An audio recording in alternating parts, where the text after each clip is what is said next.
नमस्कार, आप देख रहे हैं मनी सेंट्रल और मैं हूं आपके साथ विशाल शर्मा। ईपीएस 95 पेंशन 7,500 हो गई। सरकार ने बड़ा फैसला ले लिया।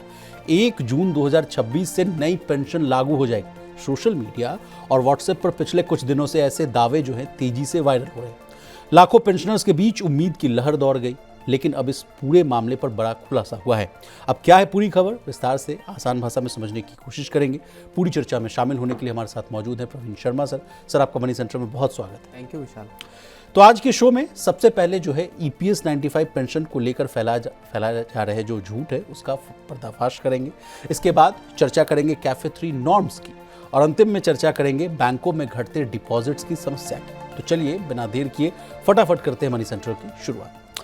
अगर आप रिटायर हो चुके हैं या जल्दी रिटायर होने वाले हैं तो ये खबर है जो है आपके लिए बहुत ज़रूरी। दरअसल देश के पेंशन होल्डर्स बहुत समय से जो है मांग कर रहे थे कि उनकी मिनिमम पेंशन जो है 1,000 रुपये से जो है बढ़कर 7,500 रुपये कर दी जाए।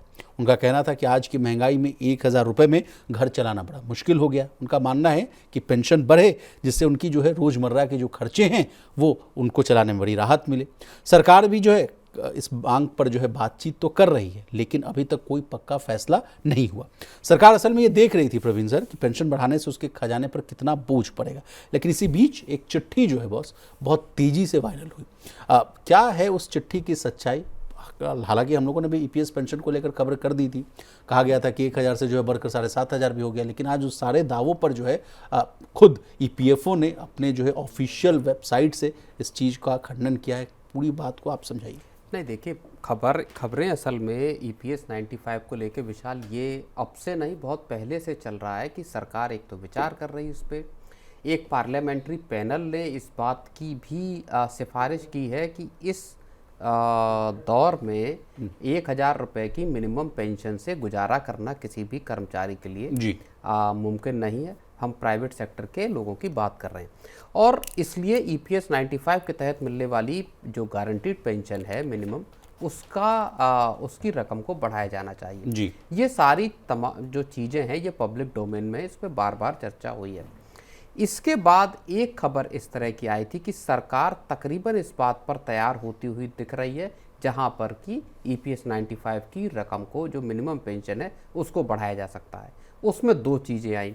एक बात यह है कि इसको बढ़ाकर 1,000 रुपये से 3,000 रुपये सरकार कर सकती है और एक बात आई कि इसको अधिकतम बढ़ाकर 10,000 रुपये किया जा सकता है।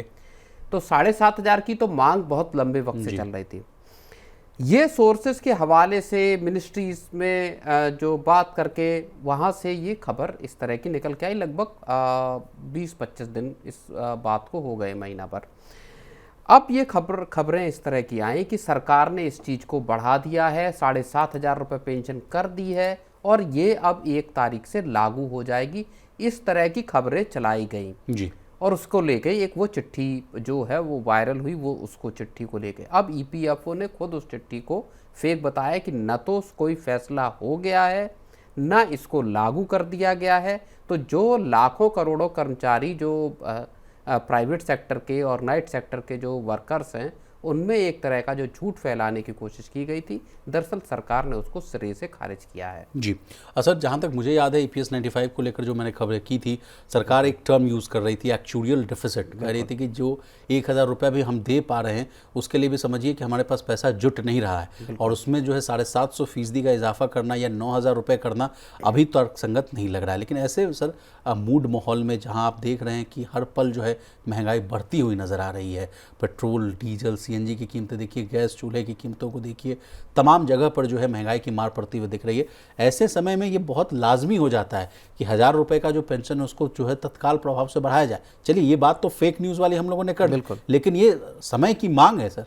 नहीं, बिल्कुल। और देखिए, जो खबरें आ रही हैं वो यही है कि सरकार के विचाराधीन है ये मसला। सरकार इस पर चर्चा कर रही है और इस बारे में विचार कर रही है कि इसको बढ़ाकर कितना किया जा सकता है। ये भी बात है कि सरकार को अभी भी बजटरी सपोर्ट देना पड़ता है। सरकार एक जो कर्मचारी का जो पीएफ कटता है उसका एक सर्टेन हिस्सा सरकार देती भी है पेंशन के लिए और उसके बाद भी सरकार को 1,000 रुपये की पेंशन के लिए बजटरी सपोर्ट अपना खजाने से पैसा देना पड़ता है और ये तब भी देना पड़ेगा जब सरकार अगर 3,000 या 7,500 या 10,000 करने का मन बनाती है। सरकार को खजाने में से पैसा तो इसमें देना पड़ेगा, कर्मचारियों के पैसे से इस जो गैप है इसकी भरपाई हो नहीं पाएगी। लेकिन दूसरी बात जो आती है कि जिस तरह से महंगाई बढ़ी है, जिस तरह से हालात अभी बने हुए हैं, जिस तरह के हालात, उसमें कर्मचारियों की पेंशन का बढ़ाया जाना भी बेहद ज़रूरी है। कब फैसला सरकार लेगी, ये मुझे लगता है कि अब ये चीज़ थोड़ी सी टलती हुई भी दिखाई देगी, क्योंकि इस वक्त जो स्थितियां हैं वो मुनासिब इस तरह के फैसले के लिए नहीं है। तो एक तरह से झटका ही है सर ईपीएस 95 पेंशनर्स के लिए। हाँ बिल्कुल, हाल फिलहाल में मुझे लगता नहीं कि सरकार इस पर कोई फैसला बड़ा लेगी, क्योंकि अभी सरकार के ऊपर एक बड़ी तलवार 8वें वेतन आयोग की भी है, जहां एक तरह से ये मान लीजिए कि सरकार का ऑब्लिगेशन है या उत्तरदायित्व है कि साहब इस 10 साल बाद पूरा कीजिए। बिल्कुल, 10 साल बाद जो आप पूरी व्यवस्था बनी है, 8वां वेतन आयोग बना है दुनिया की, उसको लेकर चर्चाएं चल रही हैं, मेमोरेंडम चल रहे हैं, विचार विमर्श चल रहा है, वहाँ पर सरकार का उत्तरदायित्व ज़्यादा बड़ा है। उसको उसका एरियर देने में ही सरकार का तकरीबन 4.5 लाख रुपए, 4.5 लाख करोड़ रुपए खर्च होने वाला विचार। चलिए सर आगे बढ़ते हैं। आज आप जिस कार को 25 किलोमीटर प्रति लीटर माइलेज वाली समझकर जो है खरीदने का सपना देख रहे हैं, वही कार अगर कुछ महीने बाद अचानक सिर्फ जो है 25 किलोमीटर प्रति लीटर नहीं बल्कि 21 या 22 रुपये प्रति किलोमीटर का माइलेज दिखाने लगे तो आपको कैसा लगेगा। इसके अलावा अगर आप इलेक्ट्रिक कार लेने की सोच रहे हैं तो 500 किलोमीटर रेंज का दावा भी घटकर अगर 430 से लेकर 450 किलोमीटर तक पहुंच जाए तो ये और चौंकाने वाली बात होगी। असल में बात यह है कि ये गाड़ी की ताकत कम नहीं होगी बल्कि इंजन वही रहेगा, बैटरी भी वही रहेगा। लेकिन फिर ऐसा क्यों होगा, ये सवाल आपके मन में जरूर आ रहा होगा। देखिए, दरअसल भारत में 2027 से कारों की टेस्टिंग और जो है माइलेज मापने के नियम पूरी तरह से बदलने वाले हैं। सरकार अब पुराने सिस्टम को हटाकर नया ग्लोबल टेस्ट जो है सिस्टम लागू करने जा रही है, जो गाड़ियों की जो है असली परफॉर्मेंस को ज़्यादा सटीक तरीके से दिखाएगा। लेकिन कहानी सिर्फ माइलेज तक सीमित नहीं है। इन नए नियमों की वजह से कंपनियों को जो है गाड़ियों में नई टेक्नोलॉजी जोड़नी पड़ेगी, जिससे छोटी कारों से लेकर बड़ी एसयूवीज तक जो है कीमतें जो है उनमें हजारों नहीं बल्कि लाखों रुपए तक की जो है बढ़ोतरी दिख सकती है। प्रवीण सर, यानी आने वाले समय में कार खरीदना सिर्फ मुश्किल भरा कदम नहीं होगा बल्कि कहीं ज़्यादा पैसे चुकाने पड़ेंगे। बिल्कुल, सरकार जो गाड़ियों की जो टेस्टिंग है, एमिशन टेस्टिंग खासतौर पर, उसको अंतर्राष्ट्रीय लेवल का बनाना चाहती है। अभी जो MIDC का सिस्टम है टेस्टिंग का, जो उसमें लैब एनवायरनमेंट में आप टेस्ट करते हो गाड़ी के माइलेज को और तमाम चीज़ों को, और वहाँ जो माइलेज निकल कर आता है, ख़ास तौर पर माइलेज की बात यहाँ पे है, वो आपका अच्छा खासा माइलेज निकल कर आता है। कंपनियाँ उसी को ब्रोशर में लिख देती है कि साहब हमारी गाड़ी 20-19 जो भी माइलेज दे रही। अब सरकार इसको WLTP के मॉडल पर लेकर आना चाहती है, यानी जो ग्लोबल स्टैंडर्ड है उस पर जी। वहाँ आपका रियल टाइम या जो एक्चुअल एनवायरनमेंट, एक्चुअल जो रोड पर जो आपका परफॉर्मेंस है, जो आपकी गाड़ी का माइलेज है, जो इंजन का परफॉर्मेंस है, तमाम चीज़ें वहाँ आपकी टेस्ट की जाएंगी और उसके आधार पर जो नतीजे आएंगे आपको उनको बताना होगा। अब यहाँ पर आपको एमिशन को लेकर टेक्नोलॉजी कंपनियों को बदलनी होगी और जो वास्तविक रिजल्ट आएंगे वो जाहिर तौर पर 10-20% कम हो सकते हैं, ऐसा कहा जा रहा है। यानी 20 का माइलेज जो दे रही है वो 16-17 का माइलेज कंपनियों को लिख कर देना पड़ेगा कि साहब मेरी गाड़ी 1 लीटर पेट्रोल में इतना ही किलोमीटर चल पाएगी जी। तो कंपनियों को जाहिर तौर पर अभी ऊंचे ऊंचे जो वादे करने का है, तो सिस्टम थोड़ा ट्रांसपेरेंट होगा, ईमानदार बनेगा। एक्चुअल पोजीशन, अभी आदमी ने गाड़ी खरीदी, लिखा था माइलेज 20 किलोमीटर पर लीटर, मिल रहा है 14 रुपये किलोमीटर। यहाँ से गैप निकलता था और लोगों को झटका लगता था कि साहब बताया तो ये गया था। नहीं, बात यहाँ ये आ जाती है सर कि जब सर्विस स्टेशन हम लोग जाते थे तब वहाँ हम लोग जो मैकेनिक से कहते थे कि भाई ये तो 25 की दे नहीं रही, 35 की दे नहीं रही, 20 की दे नहीं रही, तो वो कहते थे गाड़ी नहीं भाई बात समझिए। नहीं बिल्कुल, उसमें नॉन AC और AC चलाने में भी गाड़ी के माइलेज को टेस्ट करने की बात आई है। अभी आप सिर्फ और सिर्फ नॉन AC में माइलेज निकाल कर जो बेस्ट कंडीशंस हैं दरअसल उसमें माइलेज आप निकाल कर गाड़ी का देते हैं। लेकिन अब जो व्यवस्था आएगी WLTP की, वहाँ आप AC में और नॉन AC दोनों कैटेगरीज में आप सड़क पर माइलेज, और भारत की जिस तरह की एक्सट्रीम वेदर कंडीशंस हैं, गर्मी है, उस हिसाब में आपको सही चीज़ें बतानी पड़ेंगी। तो कंपनियों के लिए लागत का सौदा साबित होने वाला है और अल्टीमेटली ये लागत कस्टमर्स के खाते में आने वाली चलिए है। सर, इसी कहानी में कैफे 3 नॉर्म्स को भी जोड़ देते हैं सर कि जो नया नियम आ रहा है उससे कहा जा रहा है कि गाड़ियों को तो जो है कम CO2 उत्सर्जन करना होगा, लेकिन यानी गाड़ियां ज़्यादा फ्यूल एफिशिएंट बनानी पड़ेंगी। लेकिन जो टेक्नोलॉजी लगेगी सर, उसमें पैसा जो लगेगा उससे तो आम आदमी पर असर तो ये होगा कि सर गाड़ियाँ महंगी हो जाएंगी। और सबसे ज़्यादा बात जो सामने आ रही है कि सबसे ज़्यादा असर जो है छोटी गाड़ियों पर, यानी जो है ऑल्टो, क्विड जैसी कंपनियों पर इसका असर ज़्यादा देखने को मिल सकता है। और उसको लेकर कहा जा रहा है कि इनमें जो है 30,000 से लेकर 50,000 तक की जो है कीमतों में बढ़ोतरी हो सकती है। और कहा ये तो जा रहा है सर कि इनको तो नुकसान होगा, लेकिन विदेशी कंपनियां को जो है वो उनको फ़ायदा होगा, जो बाहर की मैन्युफैक्चरिंग कंपनियां हैं उनको फ़ायदा होगा। तो ये बहुत नहीं, विरोधाभास है देखिए सर। उसमें मसला इस बात का है कि कंपनियों को अब अपने जो इंजन यूज़ कर रहे हैं, आपको उनको ज़्यादा रिफाइंड इंजन बनाना होगा। अब ये आपका कितना भी एमिशन आ रहा है, कोई कितना भी माइलेज दे रही है, उस चीज़ से कोई बहुत ज़्यादा फ़र्क पड़ता नहीं है। आपने कॉस्ट एक देखनी है कि साहब मेरी गाड़ी सस्ती पड़े, इस आधार पर कंपनियां आमतौर पर ज़्यादा टेक्नोलॉजी का इस्तेमाल नहीं करना या बचना उससे। अब आपको ज़्यादा अच्छे इंजन यहाँ पर यूज़ करने होंगे, रिफाइंड इंजन यूज़ करने होंगे जो बेहतर एमिशन दें और साथ ही माइलेज अच्छा दें। तो यहाँ टेक्नोलॉजी पर आपको स्टार्ट स्टॉप बटन हो गया, इस तरह की तकनीकें यहाँ पर आपको अप्लाई करनी होंगी। यहाँ इस चीज़ में पैसा लगेगा और अब इसकी वजह से ही ये माना जा रहा है कि जो छोटी गाड़ियां हैं वहाँ कॉस्ट एकदम एस्केलेट करेगी, 10 से 17% तक कीमतें यहाँ बस बढ़ने लिस्ट है वाली। सर छोटी गाड़ियों की, जो मान लीजिए ऑल्टो और क्विड की अगर रेंज को देख रहे हैं तो वहाँ 30 से 50,000, प्रीमियम हैचबैक बलिनो या i20 जैसी में 40 से 60,000 तक की बढ़ोतरी होगी। कॉम्पैक्ट अगर SUV है यानी ब्रीजा, नेक्सॉन, वेन्यू जैसी गाड़ियों की कीमतों में तो 50 से 80,000 रुपये तक की जो है बढ़ोतरी हो सकती है। और बड़ी SUV और MPV की अगर बात की जाए, XUV 700, सफारी, स्कॉर्पियो N और इनोवा, इनमें तो जो है जो फ़ायदा मिला था बॉस कि 1-2 लाख सस्ती होंगी, वो सब जो लगता है कि ख़त्म हो जाएगा। उनमें भी जो है 2 लाख की बढ़ोतरी की बात कही जा रही है। नहीं बिल्कुल, तो जो वही बात जो आप कह रहे हैं कि GST का जो बेनिफिट मिला था वो पूरा का वाइप पूरा आउट। बेनिफिट यहाँ पे अब फिर ख़त्म होता हुआ दिखाई पड़ सकता है। कंपनियां सीधा सीधा जो कॉस्ट में एस्केलेशन होगा, जो कॉस्ट बढ़ेगी, उसका सीधा असर जो है वो ग्राहकों की जेब पर डालेंगे। और कुल मिलाकर आप स्थितियाँ ये समझ लीजिए कि अल्टीमेटली लोगों को गाड़ी खरीदने के लिए आने वाले वक्त में ज़्यादा पैसे, जो एक महंगाई की मार अभी जो लोगों पर पड़ रही है, उसमें अब आप अगर कार खरीदने का मन बनाते हैं तो आपके लिए एक महंगा सौदा साबित होगा। एक सवाल तो और भी है सर, जिन लोगों ने मात्र 5-6 महीने पहले गाड़ी खरीद ली, वो तो पेट्रोल भराने में भी उनको लग रहा है कि अब आफत आ रहा है। नहीं बिल्कुल, और अब जिसको किस्तों में जो महंगाई आ रही है धीरे धीरे, पहले 3 रुपये 90 पैसे, अब आगे भी कहा जा रहा है कि अंडर रिकवरी इतनी ज़्यादा है कि मान लीजिए कि 10 से 15 या 25 रुपये तक और कीमतें बढ़ सकती हैं। नहीं बिल्कुल, लेकिन अब उसमें खजाने की स्थिति भी सरकार की भी डमाडोल होती हुई दिखाई दे रही है कि सरकार को तमाम तरीके के ऐसे मेजर्स लेने पड़ेंगे जहाँ पे कि इसका जो इम्पैक्ट है उसको कम किया जा सके। जिस तरह की सिचुएशन है जंग की वजह से, सप्लाई लाइंस जो क्रूड की और LPG की जो चरमराई हुई है, वहाँ सरकार के पास कोई ऑप्शन है भी नहीं। अगर आपको लॉन्ग टर्म में सस्टेन करना है लंबे वक्त में, तो जाहिर तौर पर कीमतें बढ़ाने के अलावा सरकार के पास विकल्प था नहीं। चलिए सर, हालांकि सरकार इसको टाले रही इस वजह से क्योंकि 5 राज्यों में इलेक्शन थे। चलिए सर आगे बढ़ते हैं।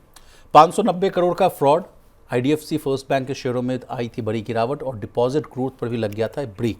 ये देखिए कहानी है IDFC फर्स्ट बैंक की। एक समय तेजी से बढ़ते प्राइवेट बैंकों में गिने जाने वाले IDFC फर्स्ट बैंक के सामने अब सबसे बड़ा सवाल जो है भरोसे का खड़ा हो गया है।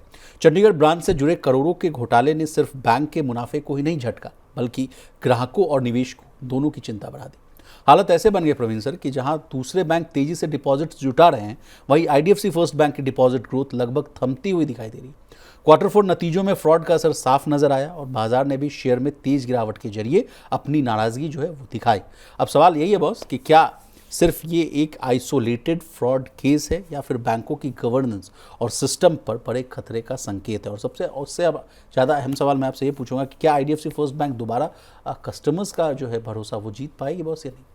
नहीं, कंपनी ने अपनी जो क्वार्टरली रिजल्ट्स की जो कॉन कॉल है उसमें तो इस बात का जिक्र किया है कि एक वन ऑफ फ्रॉड का केस था जिसकी वजह से उनके जो डिपॉजिट है, कस्टमर डिपॉजिट है, उसमें अच्छी खासी गिरावट जो है आई है। क्वार्टर ऑन क्वार्टर बेसिस पर अगर आप देखेंगे तो Q4 में यानी चौथी तिमाही में पिछले फिस्कल की सिर्फ और सिर्फ 1% की डिपॉजिट की ग्रोथ हुई है, जबकि सिस्टम वाइज अगर आप देखेंगे पूरे बैंकिंग सिस्टम में तो वो सालाना आधार पर अगर आप उसको देखते तो 13.5% की डिपॉजिट जो है ग्रोथ हुई है।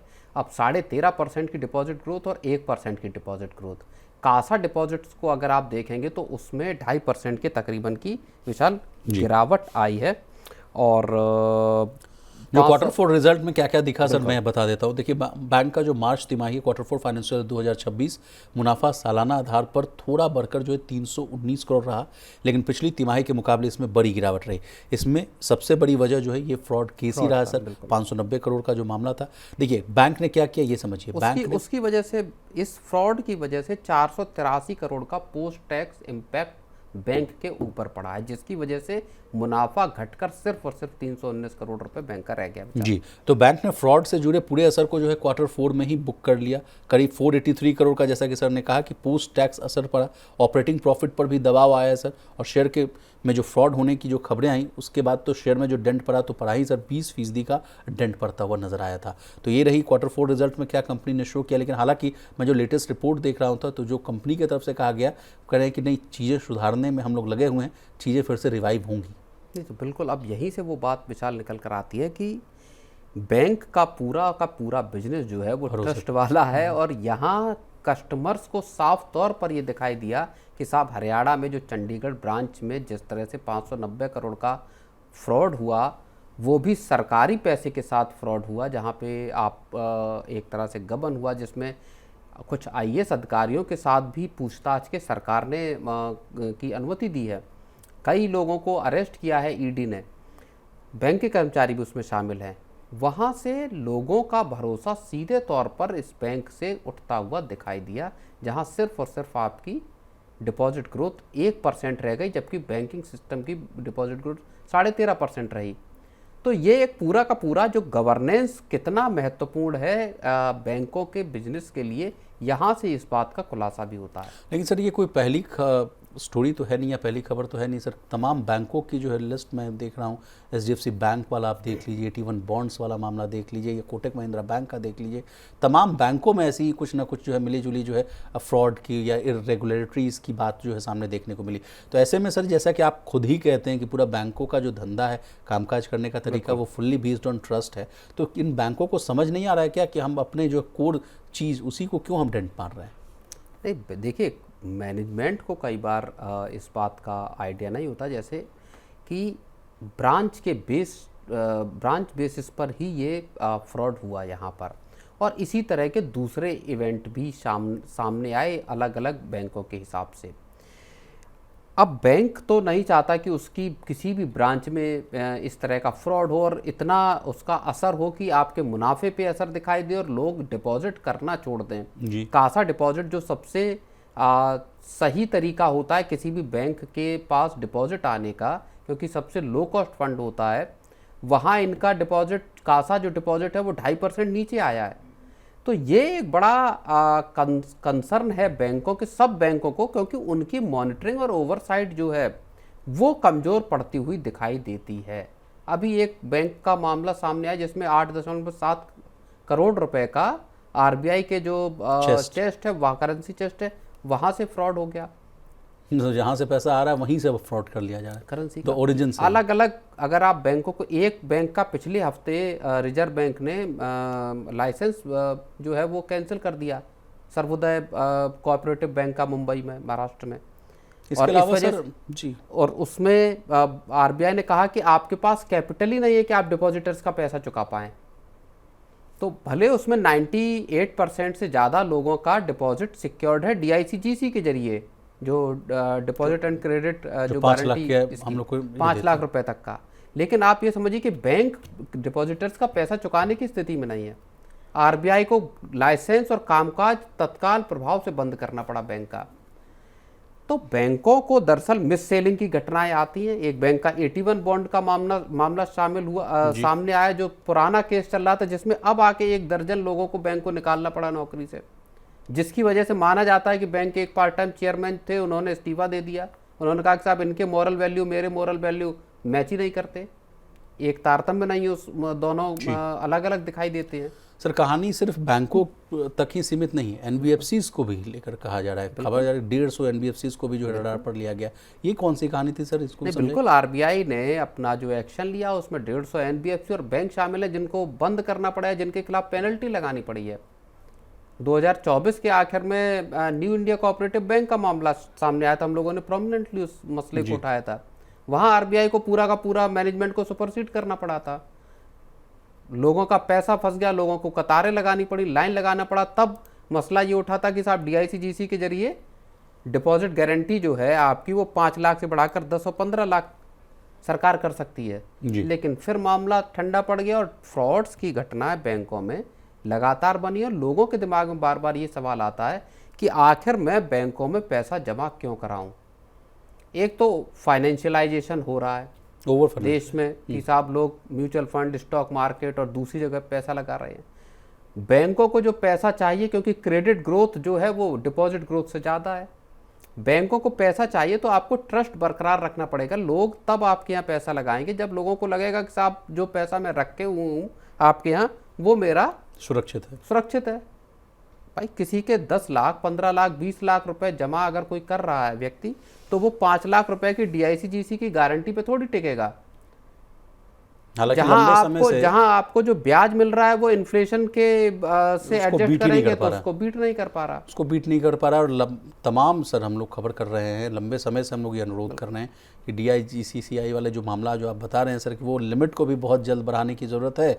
लगातार लोगों की जो है आमद बढ़ रही है, तो 5 लाख वाला जो लिमिट है उसको भी बढ़ाने की ज़रूरत है। तो उसमें सरकार ने लास्ट जब 2024 के एंड में जो मसला आया था आपका न्यू इंडिया कोऑपरेटिव का, उसके बाद सरकार के तमाम जो सेक्रेटरी लेवल से तमाम बयान आए कि हम देख रहे हैं कि किस तरह से बढ़ाया जा सकता है।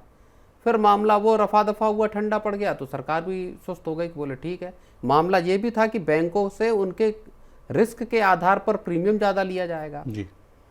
लेकिन सर लास्ट सवाल मैं आपसे पूछ रहा हूँ कि ये तो बैंकों की हालत, लेकिन बैंकों के बैंक जो है आरबीआई, वो इस पिक्चर में कहाँ है, नदारद है क्या? नहीं, आरबीआई देखिए अब सख्ती कर रहा है, रिजर्व बैंक, और वही वजह है कि अभी जो सर्वोदय कोऑपरेटिव बैंक का मामला सामने आया उसमें आरबीआई ने बैंक को कोलैप्स होने से पहले ही बैंक को बंद कर दिया कि आप कोलैप्स हो और किरकिरी हो दुनिया जहान में, उससे पहले ही आपको बंद कर दिया, आपका ऑपरेशन सीज कर दिया, लाइसेंस कैंसिल कर दिया।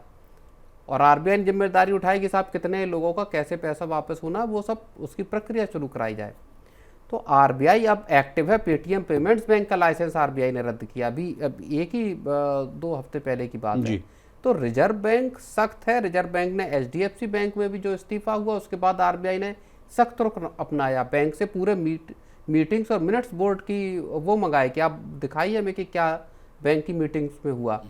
तो रिजर्व बैंक सख्त है। बैंकों को दरअसल मिस सेलिंग से लेकर तमाम जो कामकाज है अपना, उसकी जो जब बैंक ऑडिटिंग करते हैं वहां पे सिस्टम में चीजें फ्लैग होना चाहिए। चलिए सर आगे बढ़ते हैं। राजधानी दिल्ली में रहने वाले या नौकरी पेशा लोगों के लिए अगले कुछ दिन जो है भारी पड़ने वाले हैं। अगर आप भी दफ्तर या किसी ज़रूरी काम से कैब या ऑटो से सफ़र करते हैं तो 21 से 23 मई तक घर से निकलने से पहले अपनी यात्रा की जो है पुख्ता प्लानिंग कर लीजिएगा। लगातार महंगी होती हुई सीएनजी, पेट्रोल, डीजल की मार अब सीधे जो है आम आदमी के सफ़र पर जो है वो पड़ने वाली है। कमर्शियल वाहन यूनियनों ने किराए में बढ़ोतरी की मांग को लेकर 3 दिन के चक्का जाम का ऐलान कर दिया है। All India motor transport Congress ने इस पूरे मामले को लेकर दिल्ली के उपराज्यपाल तरनजीत सिंह संधू समेत मुख्यमंत्री जो हैं रेखा गुप्ता को पत्र लिखकर अपनी चिंताएं जाहिर की हैं। यूनियन की साफ मांग है कि जिस रफ्तार से ईंधन की कीमत जो में बढ़ोतरी हो रही है उसी अनुपात में जो है कमर्शियल वाहनों का किराया भी जो है संशोधित किया जाए।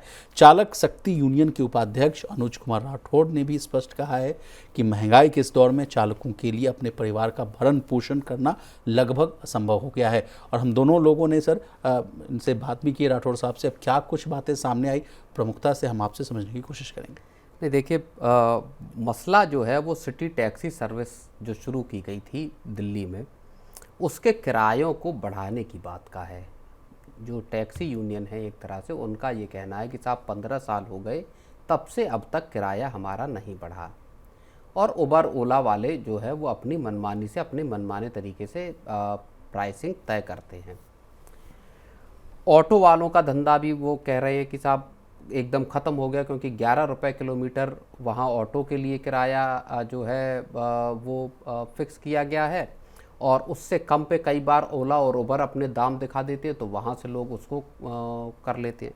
तो ऐसा करके 70,000 के आसपास जो DL1 RT जो करके टैक्सी जारी की गई थी, वो लोग कम से कम उतने लोग, और उसके अतिरिक्त आपके ऑटो ड्राइवर और बाकी तमाम जो संगठन हैं वो लोग इस हड़ताल में शामिल हैं, ऐसा दावा किया गया है। यानी लाख के आसपास लोगों के शामिल होने की बात यहाँ पर की गई है। इन सब का सीधा सीधा कहना यह है कि साहब जिस हिसाब से महंगाई बढ़ी है, जिस हिसाब से पेट्रोल डीजल की कीमतें, और एक तर्क भी ये मिल गया है कि साहब अभी सरकार ने दाम बढ़ा दी लेकिन हमारी कीमतें भी बढ़नी चाहिए। तो इन तमाम तर्कों को लेकर ये पूरा का पूरा जो संगठन है आपके कमर्शियल व्हीकल के, ये अब मैदान में उतर आए और उन्होंने कह दिया कि साहब 21 से 23 तारीख तक अब हम स्ट्राइक करेंगे और सरकार तत्काल हमारे किरायों को मंजूर करे। इसका मतलब है सर कि अब और जो है पब्लिक ट्रांसपोर्ट पर जो है वो दबाव बढ़ता हुआ दिखेगा। हालांकि खबरें तो आ रही थी कि ज़्यादा से ज़्यादा मेट्रो ट्रेनों को जो है चलाने की बात कही जा रही है, लेकिन जिस तरह से अगर अच्छी खासी आबादी है सर, तबका है जो है ओला उबर और तमाम इस तरह के टैक्सी से सफ़र करता है, बिल्कुल बड़ा ये वीक डेज होगा सर, बिल्कुल बड़ी आबादी है और अधिक इम्पैक्ट हो, इसीलिए इन दिनों को चुना गया है कि जब असर ज़्यादा हो, लोगों का आवाजाही पर असर पड़े, प्रभावशाली आपका बंद जो है हो, उसके लिए कोशिश यही की जा रही कि इन वर्किंग डेज में यहाँ पर हड़ताल की जाए जी। और मैं ये मानता हूँ कि एक वजह यहाँ मिल गई है, क्योंकि सरकार ने 3-3 रुपये पेट्रोल डीजल पर बढ़ा दिया, आज फिर 90 पैसे बढ़ा दिए पेट्रोल पर और डीजल पर।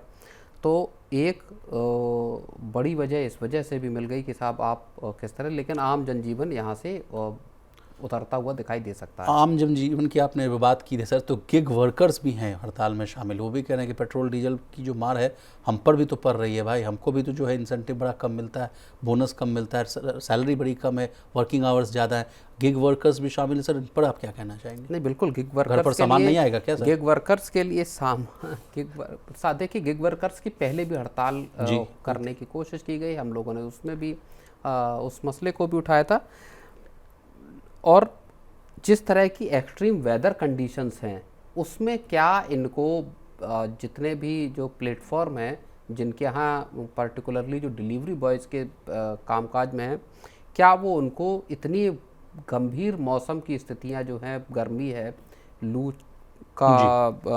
चल रही है, उसमें क्या इन लोगों को पर्याप्त आपकी तरफ से सुविधाएं और पैसा उस मौसम का मिल रहा है कि नहीं, ये एक बड़ा सवाल है विशाल। चलिए सर, एक और लोग हैं, उन लोगों ने भी जो है हड़ताल की बात कही है। बैंकिंग से जुड़े हुए जितने लोग हैं, SBI जो है सबसे बड़ा बैंकर है देश का, उनके कर्मचारी, तमाम बैंकिंग ऑफिसर्स समझिए या जो कर्मचारी वर्ग हैं, उन लोगों ने भी आह्वान दिया है कि भाई 25-26 तारीख से लेकर जो है उनका भी अगर जोड़ दिया जाए तो 4 दिन तक वो भी जो है बैंकिंग सेवाएं को जो है ठप करने की कोशिश करेंगे। उनकी क्या मांग है सर, वो क्यों हड़ताल कर रहे हैं? नहीं, बैंक SBI के जो स्टाफ जो फेडरेशन है उन्होंने ये हड़ताल बुलाई है, और तमाम जो भर्तियों को लेकर, स्टाफ को परमानेंट स्टाफ नियुक्त करने को लेकर, तमाम वर्किंग कंडीशंस में प्रेशर, जिस तरह का कामकाज का प्रेशर है, उस तमाम मसलों को लेकर वो हड़ताल पर आ गए। और आप समझिए कि 28 तारीख को संभवतः 28 को ही ईद भी है जी। तो अगर आप ये देखिए 25-26 और 28 और फिर 29 इस पूरा हफ्ता जो है, फिर एक तरह से मैं ये कहूँगा कि 21 से 23 और फिर 25-26 पूरा हड़ताल का हफ्ता साबित हो सकता है। तो नागरिकों के लिए, आम लोगों के लिए थोड़ी सी मुश्किल रहने वाली है, और सरकारों के लिए भी परेशानी की बात है। सरकार की आपने बात कर दी, तो मैं सरकार के पक्ष से भी समझना चाहूँगा कि मान लीजिए ऐसे मूड माहौल में जब सरकार पर ऑलरेडी इतना प्रेशर है, तमाम फिर जितने ऑर्गेनाइजेशंस हैं वो अगर दबाव बनाएंगे, तो सरकार जो ऑस्टेरिटी ड्राइव चला रही है, आपसे कोऑपरेशन की उम्मीद कर रही है, उनको भी तो झटका लगेगा। नहीं बिल्कुल, सरकार के लिए, देखिए सरकार के लिए मुसीबत बढ़ाने जैसा है जब हड़तालें इस तरह के माहौल में होती हैं। जाहिर तौर पर कर्मचारियों की, चाहे वर्कर्स हों चाहे बैंक एम्प्लॉयज़ हों, सबकी मांग जायज़ है। महंगाई का असर अब पूरी उस पर दिखाई भी दे रहा है, चाहे मिडिल क्लास हो चाहे लोअर मिडिल क्लास हो, तमाम तबके पर महंगाई का असर दिखाई दे रहा है। लेकिन आप कह रहे हैं कि मुफीद समय नहीं है। एक तरह से ये कहा जा सकता है कि ये मुफीद वक्त इस लिहाज से नहीं है क्योंकि सरकार खुद अपनी तरफ से मैनेज करने में सरकार को मुश्किल पेश आ रही है। किस तरह से ईरान से सप्लाई इसको दुरुस्त किया जाए, किस तरह से बाकी जगहों से दुरुस्त किया जाए। चलिए प्रवीण सर, आपका बहुत शुक्रिया, आपने कीमती समय निकाला, तमाम विषय को बहुत ही आसान भाषा में विस्तार से समझाने की कोशिश की। तो आज के मनी सेंट्रल में बस इतना ही। इसी तरह देश, दुनिया और बिजनेस जगत से जुड़ी तमाम ताज़ा तरीन खबरों के लिए बने रहिए हमारे साथ और देखते रहिए मनी 9।